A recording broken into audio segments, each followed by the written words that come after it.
तो बच्चों अब हम हिंदी व्याकरण के अंतर्गत पर्यायवाची शब्द को जानेंगे और आपका पाठ चल रहा है पाठ 8 बदर बाट। यहाँ पर मैंने 10 पर्यायवाची शब्द लिखे हुए हैं और उनके दो पर्यायवाची शब्द और उनके दो पर्यायवाची शब्द।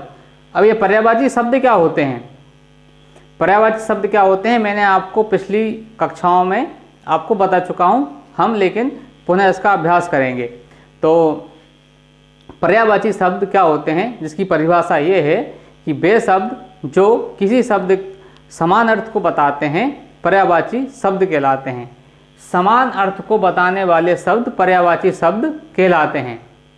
ठीक, जैसे कोई शब्द है और उसके मैं यहाँ पर उसी के समान अर्थ को बताने वाले शब्द लिखता हूँ और जो उसको बताते हैं वो हमारे पर्यायवाची शब्द कहलाएंगे। तो पर्यायवाची शब्द क्या होंगे इसको आप एक उदाहरण से समझिए। सबसे पहले मैंने आपको एक उदाहरण के तौर पर लिखा है संसार। संसार शब्द है, अब उसके पर्यायवाची शब्द क्या होंगे जो उसके समान अर्थ को बताएंगे। संसार को बताएंगे लोक, जग, दुनिया। यानी अगर हमें बोलना है संसार तो हम उसकी जगह दुनिया शब्द का यूज़ कर सकते हैं, लोक शब्द का यूज़ कर सकते हैं और जग शब्द का भी उपयोग कर सकते हैं। यानी संसार के कितने नाम हो गए? लोक, जग, दुनिया और भी हैं। ठीक है, अभी आप छोटी कक्षा में हैं इसलिए आपको दो पर्यायवाची हैं। जब आप बड़ी कक्षा में जाएंगे तो एक ही शब्द के आपको 4, 5, 6 जो शब्द होते हैं पर्यायवाची वो आपको जानने को मिलेंगे।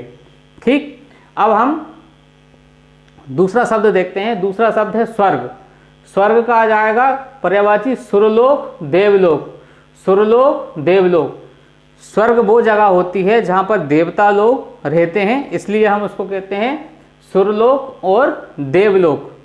यानी देवों का एक बोले तो रहने की जगह, वो क्या है हमारा स्वर्ग। तीसरा शब्द है सुगंध। सुगंध यानी महक या खुशबू।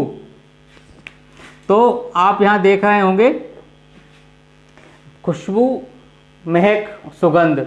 यानी आप जब किसी भी फूल की खुशबू को सूंघते हैं तो आप बोल सकते हैं मुझे फूल की खुशबू आ रही है, मुझे फूल की महक आ रही है, या और आप बोल सकते हैं मुझे फूल की सुगंध आ रही है। तो ये तीनों शब्द बता रहे हैं सुगंध शब्द को। अब है चौथा शब्द स्त्री। स्त्री का हो जाएगा पर्यायवाची शब्द महिला या औरत। ठीक है, तो स्त्री को हम क्या बोल सकते हैं? महिला या फिर औरत। पांचवा शब्द है सभा। सभा का होगा बैठक और महासभा। जैसे आपने देखा होगा कि हमारे विद्यालय में भी हम जब किसी बात को रखना होता है आपके सामने तो हम सभा का या बैठक का आयोजन करते हैं। ठीक है, तो हम बैठक बोल देते हैं, कभी कभी सभा बोल देते हैं, और जब आप पूरी कक्षाएं लगती हैं और सब एक साथ बैठते हैं तो हम उसको नाम दे देते हैं महासभा। ठीक, अब है छठवां शब्द जिसका नाम है शिक्षक। शिक्षक को हम क्या क्या बोल सकते हैं? अभी हमने शिक्षक दिवस मनाया, उसको हम जो शब्द है शिक्षक उसको हम किस किस नाम से जानते हैं? गुरु और अध्यापक। यानी अध्यापक का नाम ही है गुरु, गुरु का ही नाम है शिक्षक। ये शब्द आपको पता होंगे। अब आते हैं सातवां शब्द शरीर। शरीर को बोलते हैं काया और देह। जो हमारा शरीर है इसके लिए शब्द बना है काया और देह। यानी शरीर का पर्यायवाची है काया और देह। इसके बाद है आठवां शब्द है विशाल। विशाल का होगा बड़ा या फिर महान। आपने देखा होगा कोई भी चीज़ बड़ी होती है आकार में तो हम उसको बोलते हैं बहुत विशाल है, बहुत बड़ी है ना, या फिर हम बोल सकते हैं बहुत महान है। इसके बाद नवा शब्द है विष। विष यानी होता है जहर या फिर हलाहल। आपने देखा होगा जो सांप होता है या जहरीले कीड़े होते हैं तो वो जब कहीं डंक मारते हैं, यानी जिस किसी को वो डंक मारेंगे वो उनका जो जहर होता है वो किसी भी व्यक्ति में फैल जाता है, तो उस विष को ही हम क्या बोल सकते हैं? जहर या फिर हलाहल। और बहुत सारे बच्चों ने ये जो शब्द है विष लिखने का जो तरीका होता है वो ये इसमें शा और बा और इसमें छोटे की मात्रा है। ठीक, बहुत सारे बच्चे विश लिख देते हैं, जो कि गलत है। ठीक है, अब आते हैं 10वां शब्द सुंदर। सुंदर कहो सुहावना और मनोहर।